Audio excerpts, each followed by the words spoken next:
What is up, everybody? Welcome back to another episode of the 10-7 MMA Show. I realized yesterday, or in a previous episode, I was listening back to the audio, and sometimes I was going away from the mic. So I'm gonna do a much better job today of keeping the mic right here, so my audio is clear and you guys can hear it. But anyways, wow, what a weekend we had. We had an awesome time in Missoula, Montana with Fusion Fight League. For those of you guys who joined, I think Pern did join and he mentioned something in the comments. We had a great time. It was an amazing fight card. And one of the coolest things about it was a rising stars fight card, meaning we saw many amateur fighters having their debut fights. One of the things I said on the broadcast is that I found it particularly exciting, and I want to hear Justin's thoughts as well, seeing amateurs, especially seeing amateurs fight for the first time. But one of the things I said on the broadcast was I was extremely excited about it because you're seeing in real time what somebody's made of. That's their first test. That's them facing their nerves head on and going into a very scary situation. And it was actually one of my favorite Fusion Fight League events. So Justin, what did you think of the show? Before we dive in, we got to talk about Ngannou. This is crazy, but just real quick, I want to hear Justin's thoughts on the fight card and the event. I mean, having all those amateurs that have never fought before, like you're saying, they're going out to test their will. And as you could see, some of those guys got punched for the first time, realized this isn't for me, and took a knee.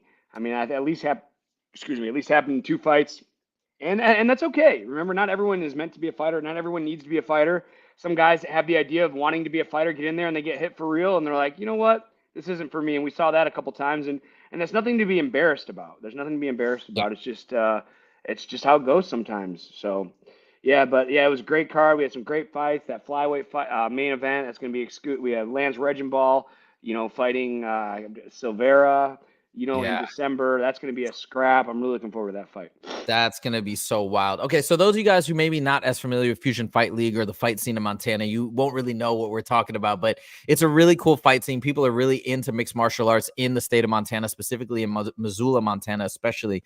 And it's just an amazing time. Also, the event was kind of a community event. It was everybody from the area kind of coming together and watching their fighters from the area. So it was really fun. But anyways, we got to get into the business of what went down this weekend, because your teammate, Francis Ngannou, had a huge fight. And I don't know if people are fully wrapping their heads around what happened or what they saw. And maybe I'm even misinterpreting. So I need to get your thoughts on this event. But I watched the fight on the plane. I bought it and I watched it on the plane as I was in transit back from Montana to Los Angeles. And I was blown away by Francis Ngannou's performance. And I want to talk about, the strategy was amazing. They've talked about, I've listened to so many interviews of Ngannou and Eric Nixick talking about that was part of their game plan, because Hernan Ferreira was so dangerous on the feet. He took him down, executed beautifully on the ground. Those punches at the end, and I want to hear your thoughts on the technique, were so brutal.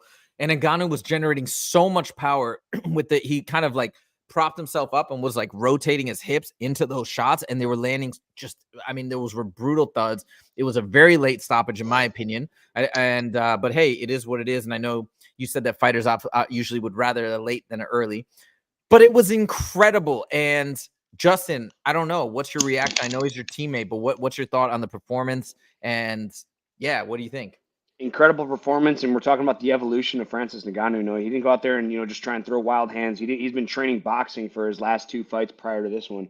So I expected him to come out and try and strut his boxing skills. So for him to come out, shoot that double leg takedown, end up in a dominant position and pound his opponent out was pretty impressive. It's not how I thought the fight was going to go. I obviously thought Francis was going to win, but I thought it was going to be a slobber knocker, man. But again, Francis constantly evolving with the sport, evolving with times, has to work on his wrestling, has to focus his wrestling. He probably thought, why give this guy a chance, because he's bigger than him, and he's going to have power in his hands. Taking him to the ground was the best option, and I wouldn't expect anything less from Eric Nixick. Such a smart play, and I loved it. I don't know if people were disappointed. They wanted to see a stand-up battle. I did not. I thought it was brilliant, and I thought he was so exciting on the ground. And he showed his constant evolution. I think the first time people were really impressed with his grappling and wrestling was when he fought Stipe and took Stipe down. And everybody said, all right, this is a very scary Francis Ngannou. He executed a similar game plan, was so dominant on the ground. And it was just a beautiful finish within the first round. So I think people got their money's worth. I wish the event was promoted a little bit more heavily, because I know a lot of people didn't even know that it was happening during the day, myself included. I found out late that yeah, that was when it was going down. But man, it did not disappoint. It was impressive. Now, I want to talk about your thoughts now, because there's just so much to unpack here. Now that Francis won, and he won in such a dominant fashion, a lot of people all weekend have been asking the question, who is the greatest heavyweight on the planet right now? We're going to talk, we're going to spend a lot of time on Ngannou today, because I think there's a lot of questions around Ngannou's future and what he should do next. And obviously that will be ultimately his decision, but there's a lot of things I want to dive into. But Ariel Helwani has said repeatedly over the weekend, as well as today, is that Ngannou is the lineal heavyweight mixed martial arts champ, meaning he never lost the belt in the UFC. He's come over, and then now he won a title in the PFL, meaning he is currently the baddest man on the planet, the lineal champ, meaning the greatest heavyweight fighter on the planet. What do you think about this? I mean, I think he's earned his stripes, man. You can see the evolution from when he got into the UFC to losing to Stipe to knocking out, Stipe in the first round. He's constantly getting better. He's still, regardless of his age, he's still young in the sport, and he's at a weight class that his body isn't going to get tampered down from hard weight cuts or anything, because he walks around about what he weighs in at. So his longevity there, he's constantly evolving, obviously taking his opponent down, staying out of danger. Incredible game plan. I mean, it's between him and John Jones for sure. So some people have been saying too, right? For heavyweights, a lot of times they can fight into their 40s, even into their mid 40s in certain cases. Francis hasn't taken much damage. Is there a possibility we could say, because I'm going to tell you why I'm bringing this up. How long do you think Francis would likely still fight for? Do you think? I know he's mentioned he doesn't want to fight forever and ever, and he doesn't want to go into those later years where he's struggling. But what do you anticipate? I mean, I don't think he's going to go past a couple more years, because there's eventually going to get to a point where he's going to have so much money and so much clout that it's not going to matter anymore. And why put your body through training camps, getting punched by some of the biggest, baddest men in the world on a daily basis, when you can just kind of ride off in the sunset with all these accolades, these incredible accolades, UFC champ, PFL champ. He took Tyson Fury to a split decision win. Like, he has some incredible accolades, and I really thought, from him going to boxing back to MMA, I thought we were going to see more of his boxing, but to my surprise, again, hats off. Great game plan from Eric, and great way to put the stamp on it from Francis. I loved it. I mean, I didn't know what to expect, and he had kind of a long time off from mixed martial arts. He went through this horrific tragedy that rocked him to his core, losing his son. And he came back and just showed out, broke down in tears right afterwards. But you could see just such dominance that he possesses in the sport of mixed martial arts. It got me so excited. So the reason why I wanted to ask about how long he has left in the sport is this. I watched that fight, and I was simultaneously blown away as well as depressed by it. And I'll tell you why. You saw that performance. Renan Ferreira, according to Fight Matrix, I think is ranked as the 10th best heavyweight on the planet, something like that, right?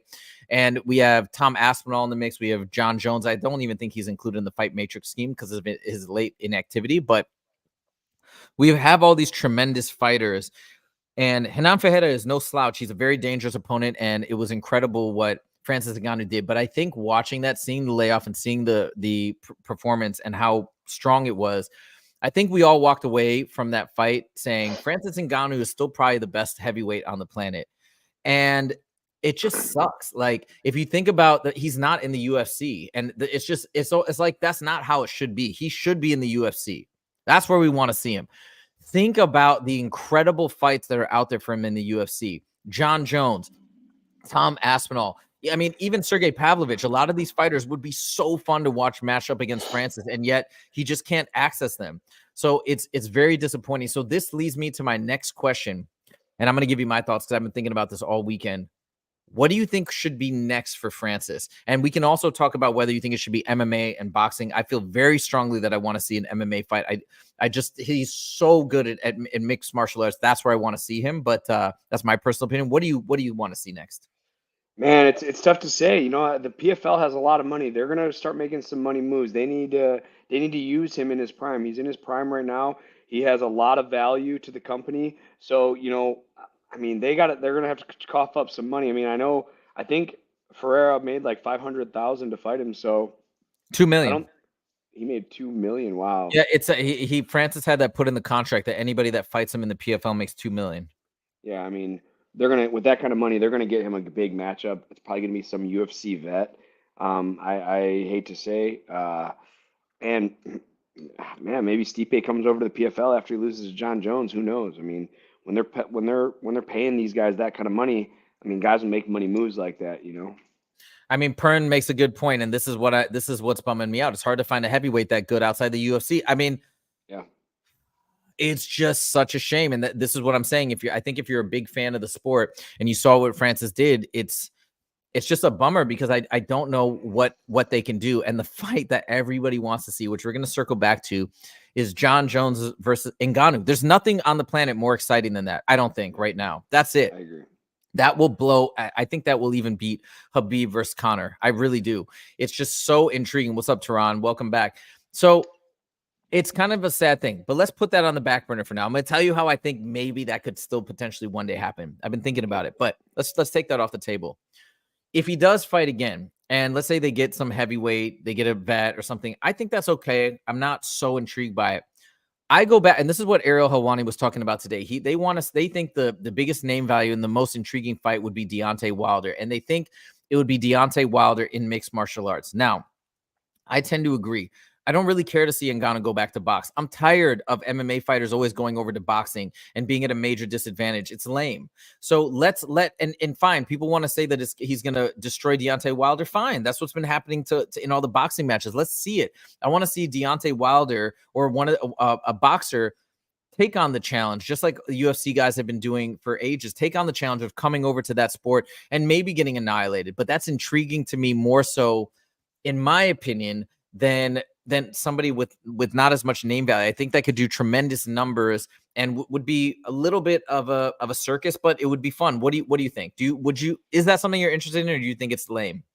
I don't think it's lame by any means. I mean, whatever Francis Ngannou wants to do, I support. Wherever he can make the most money for his family, I support. Whether it's in boxing, whether it's Sure. MMA, and it's like I don't want to tell him or try to direct like this is what I think he should do because he's been so successful by making his own decisions so far. Hey man, if it ain't broke, don't fix it. Wherever the money's offered, PFL is giving you great money. I think he destroys Deontay Wilder. I mean, He does. Deontay has little skinny legs. I Yeah. think it'd be a fun matchup. I would definitely tune into that because he's such a power puncher, and obviously Deontay would be working on his wrestling defense, his leg kick defense, for the whole camp essentially. I think it's intriguing. I think it's great. It'd be a little bit of a circus act, but that's okay. We tune in to support Jake Paul fighting all these MMA vets. Let's tune in and support a boxer transitioning over to MMA and see what he can do. Yeah, and let's see it. Look, Francis has gone over and fought two of the greatest boxers on the planet. You think that's easy? I mean, that's insane. He He almost took beat on one of them. Yeah, arguably did. I think he did beat Tyson. But so he's gone over and he's done the hard work. Why not have one of these guys come back? I'm just really tired of watching it. I'm not interested in it. It's like a ping pong player battling a tennis player. It's great that Francis got to do it, and I think it was insane that he beat Tyson Fury. That's wild. And congratulations. But enough of that. Now let's let these guys come back over. And I bet you they can organize an amazing payday for Deontay Wilder. So let's get a good payday in MMA, a fantastic payday, a mind-blowing payday for both of them. Now, I'm not talking from Francis' perspective, by the way. I want him to do what he wants as well. I agree. I'm just talking about as a pure fight enthusiast, Sure. what would make me most excited. Now, here's the real thing that I want. And here's the real thing that I want, I think, for everybody, but I don't know how feasible it is. I can't stop thinking about John Jones versus Francis. I feel like that's the fight that if the universe was fair, this is what needs to happen. So what do you think about this? Do you think this would ever happen? Do you think that, because I don't think they're going to do UFC versus PFL. There's too much to lose. There's too much They at won't stake. do it too much. They, Yep. they won't. They'll They lose won't. all their credibility. They could potentially lose all their credibility. They won't do it. But what about now we have Turkey Al Sheikh in the mix from Saudi with almost like unlimited funds, it feels like. He's got a good relationship with Francis Ngannou. He's got a good relationship with the PFL. He's got a good relationship with Dana White. They did an event in Riyadh not too long ago. What if he, as a middleman, was able to broker some deal to buy Francis out of his contract, and maybe he could participate? You have this UFC event then of John Jones versus Francis Ngannou taking place in Saudi Arabia. So it still benefits Saudi and the Kingdom of Saudi Arabia as well. Orchestrate a buyout, and he can help fund that. So it leaves the PFL in fantastic position monetarily, theoretically. and then you either lend him to the UFC or literally the UFC buys him outright, sends him back. And then we have this crazy event in Riyadh organized by Turkey Al Sheikh, and we can finally have this John Jones, Francis Ngannou fight, 2 million, 3 million pay-per-views, who knows? Is something like this, you know the world of mixed martial arts better than I do. Is this total fantasy land, or do you think there's is there some sort of a chance? I think it's fantasy land, man. Is in his Grizz, it does sound great, but Dana White won't risk Francis coming back, beating John Jones, and then leaving as soon as he's done doing that because That's I true. mean it's all risk, no reward. I mean they'll get a great pay-per-view, but if Francis wins somehow and then leaves the UFC after beating their greatest heavyweight of all time, I mean the UFC is going to lose a lot of credibility and a lot of eyes are going to shift to the PFL when he goes back.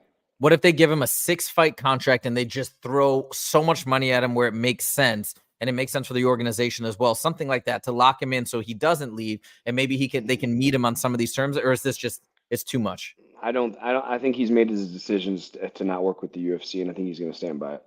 It's so disappointing. By the way, Francis, if you saw his interview with Ariel Helwani last week, I actually hadn't watched it in full until last night.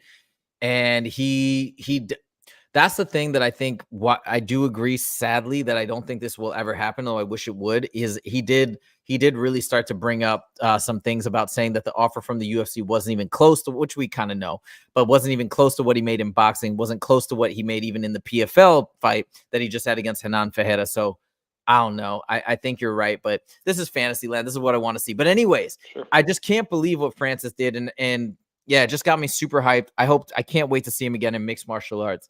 And what a weekend for the PFL. I thought it was a terrific weekend. Okay. Now we're going to go on. We're going to talk about Holloway versus Topuria. I know we're supposed to have Brad Tavares on at some point this week, hopefully on Friday. So I brought that up for a topic again because I want to get Brad's take, but maybe we can touch base on that on Friday. But here's the thing I want to talk to you about. And I don't think I can screen share this, but I normally don't watch the UFC countdowns. I'm usually not that big of a fan of them, but I popped it on last night because I've been looking for interviews of Khamzat Chimaev, being that it's fight week, and I couldn't find anything. But the only thing that came up was this UFC countdown. So let me check it out. Maybe there's some interviews or something like that in there. There's a ton of clips of Khamzat Chimaev being interviewed and talking about everything. I want to share pieces of it, but the UFC is hardcore about copyright stuff. So like if we do play clips, I'm pretty sure we're going to get our content blocked. So I'm not going to do it. But let me just kind of tell you some of the things that I saw. And it just got me, I'm like at a level 11 out of 10 in terms of excitement for this fight. So, and I want you to hear, I'm going to send it to you later, and I want you to hear, and we can talk more about it on Friday. But you just listen to Khamzat talk about fighting. It just sends chills down your spine. So he's basically, to summarize, he's like, I'm totally ready for this fight. I'm the best wrestler in the UFC. I'm #1 guy, and he's going to get smashed. I've been working hard. And he told the story of how he got sick. So what happened is when he had to pull out of the Whitaker fight, he got super sick, and they didn't know why. He ate the same food as everybody on his team, but he got violently ill. Then he went back in to start training right after that, and again got super sick again. Now, dude, it's so crazy. You got to see in this UFC countdown what he's done. He's now brought in all these like crazy famous like wrestling coaches from Russia, like Olympic coaches. He's built this entire team. They went into the mountains in Russia at this old like Olympic center to train. He's like, this is the greatest place in the world to be and to live. He's like, I brought my entire team and just training under the best coaches on the planet. And it's like, I mean, like, you just have to see this countdown episode. It gets you so hyped.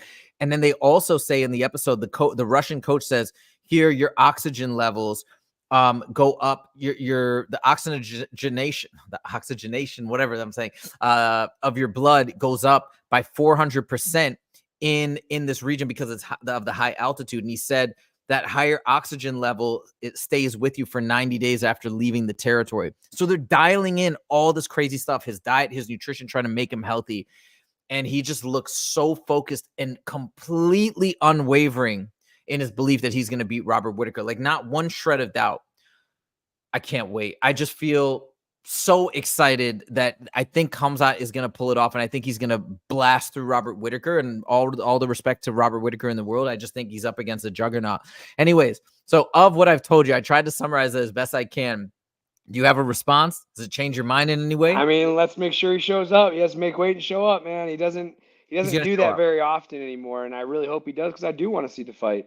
You talk about how Khamzat, it doesn't look affected, he doesn't look intimidated, nor does Robert Whitaker, and Robert Whitaker thinks he's going to win the fight. So I mean, when you're at that level, you can't have any doubt. There's no doubt in either of these guys' mind. That's why the sport's so great, because one of them's wrong, and we're going to find out Saturday.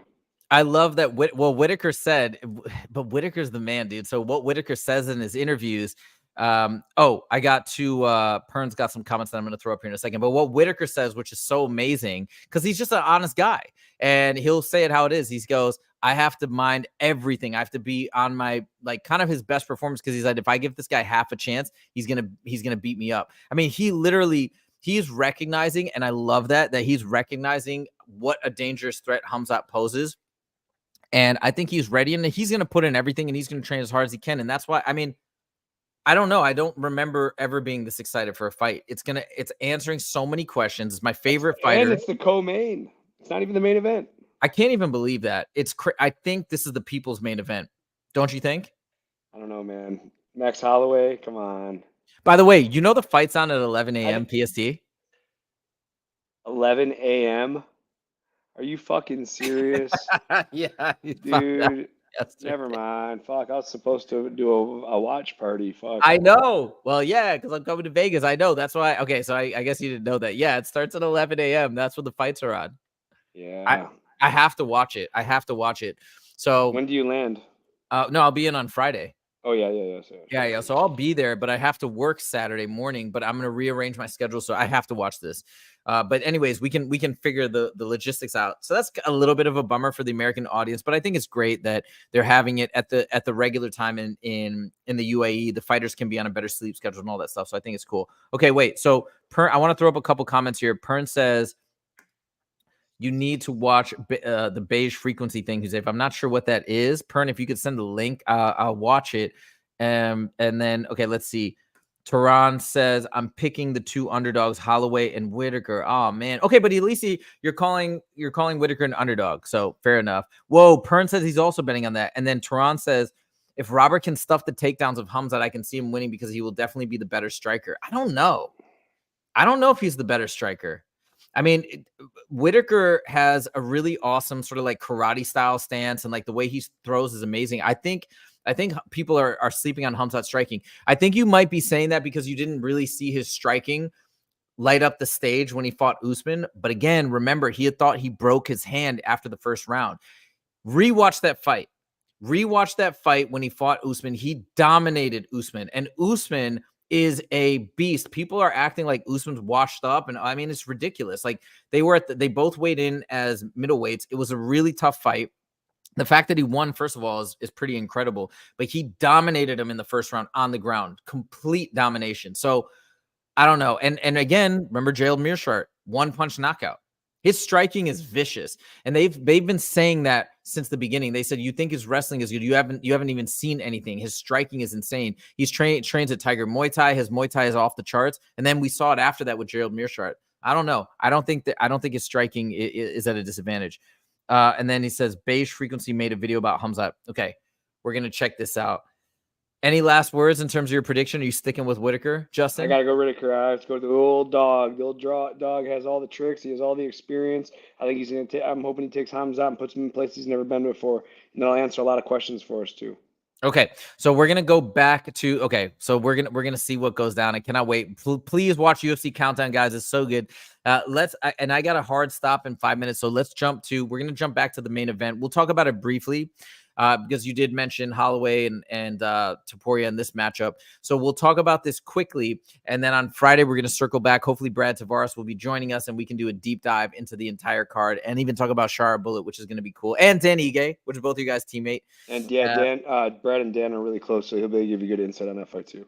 Do you have any insights right now? Any updates in terms of your predictions for Dan Ige versus Leron Murphy? I think it's Leron Murphy. Yeah, Leron Murphy. I know he's 14-0-1. I mean, he's in the UFC. He's undefeated. I've never heard of the guy. I've never seen him fight. But I think they're trying to use Dan as a stepping stone, and that's a mistake by the UFC. Now, let's talk quickly about Holloway versus Topuria. We've got some comments in here. Hold on. Let's address this. Torrance said, I watched Ilya fight against Volk. Ilya isn't that fast on the feet. Interesting. Do you agree with that? Yeah, dude. I mean, You think yes, Holloway? and Yeah. yeah, I mean, we'd have to put them side by side and compare. I mean, Max Holloway is just so smooth. I don't even want to say fast. I just want to say smooth, effortless. Looks like when he punches, it's effortless. He's so fast in his combos. He has one of the best combos, in the UFC. Throws the best combos in the UFC. I can't shy away from him, man. I think he's the one that's going to get in there. I think the first 2 rounds are going to be tough, and then Max Holloway is going to show him what championship rounds are all about. And then Tehran also says Holloway about to prove people wrong again. So I think he's got your back. He's on your side that Holloway's going to win. I don't know. I just don't know. Holloway said in an interview yesterday that I was listening to last night at the gym, he's like, people are acting like I'm old and Ilya's the new breed. He's like, first of all, I'm only 30. I think he's 32 or 33. He's like, I'm only this young. And by the way, by the time when I was Ilya's age, I already had multiple title defenses under my belt. Ilya's just had, Ilya just won the belt. Just won it, yeah. No title defenses yet. I thought that was an interesting point. I don't know. I'm excited about it. I mean, I brought it up, not battle tested, man. And everyone's like, "Oh, that's so generic for you to say." And it's like, it's not generic. Look at their resumes. I mean, Ilya has 3 credible wins, and he has an old, broken down Volk that he fought 4 months after he got brutally knocked out by Islam. It was 4 months. How does your brain recover in 4 months? It doesn't, because it recovers for 2 months. Then he had to jump right back into a training camp to fight Ilya, and he got knocked out again. Once you get knocked out once, it's easier to knock out the second time, third time, fourth time. So with that being said, I mean, Ilya didn't fight the Volk that Max Holloway fought. Tehran says Ilya isn't really anything special, in my opinion. I don't know about that. I mean, if you look at the Jai Herbert fight, I thought that was super, super impressive in terms of his ground game when we saw him go into deep waters. When he fought Jai Herbert? Who? Ilya. No, who? Who's he fight? Wait, why? You don't know? Are you saying Jai Herbert's nobody? He's nobody, dude. I mean, he's a good fighter. But name another guy. Name 3 other times that there are 3 other fighters that Herbert's fought. Oh, Herbert. Off the top of your head. Know. What do you mean you don't know? I have no clue. What I mean? All right. Yeah. You know what I mean? Let's talk about Max. Let's name fucking 10 UFC champions he's fought. Let's name 5. You know what I mean? Like, Jai Herbert almost beat Ilya, and he's a great fighter. I'm not talking shit about him, but he's not a household name like Volkanovski, like Justin Gaethje, Brian Ortega. The list goes on and on and on. Charles Oliveira. These are guys that, and that's another thing I got critics. Oh, well, he's never fought a wrestler. He fought arguably the greatest grappler of all time. Ortega. Charles Oliveira. Oh, Oliveira. It's this guy's been around, man. You guys are silly for counting him out. Okay, well, I guess we'll see. Unfortunately, I have to jump off. I do have a hard stop at 2. I did want to talk briefly about Mike Tyson versus Jake Paul because that's around the corner, but we'll touch base on that on Friday, maybe with Brad, and we can chop it up then. Anyways, thank you guys so much for joining. We have we're past 400 subscribers. We're actually at 411 as of today. So we're building some momentum. We had an all-time high on the stream last Friday. That was really fun. So let's keep it going. If you guys are new to the show and do want to subscribe and join along, that'd be awesome. And if you guys, for those of you guys, Tehran, Pern, all you guys, what's it called? Mass Climber. I'm blanking on Western Mass Climber. Sorry. Yeah, I don't know if you're on right now, but all you guys, hey, if you're down to share the stream too with some of your friends who might also enjoy the show, we'd love to have them join along on this ride. We're having so much fun. So, anyways. Thank you guys so much for joining. We'll be back on Friday, and we're going to make a ton of videos this week, obviously leading up to the card. I'm going to make my video about why Topuria is going to win, and then me and Jessica can go back and forth on Friday. But anyways, thank you guys so much for joining, and we will see you next time. Take it easy. See you guys.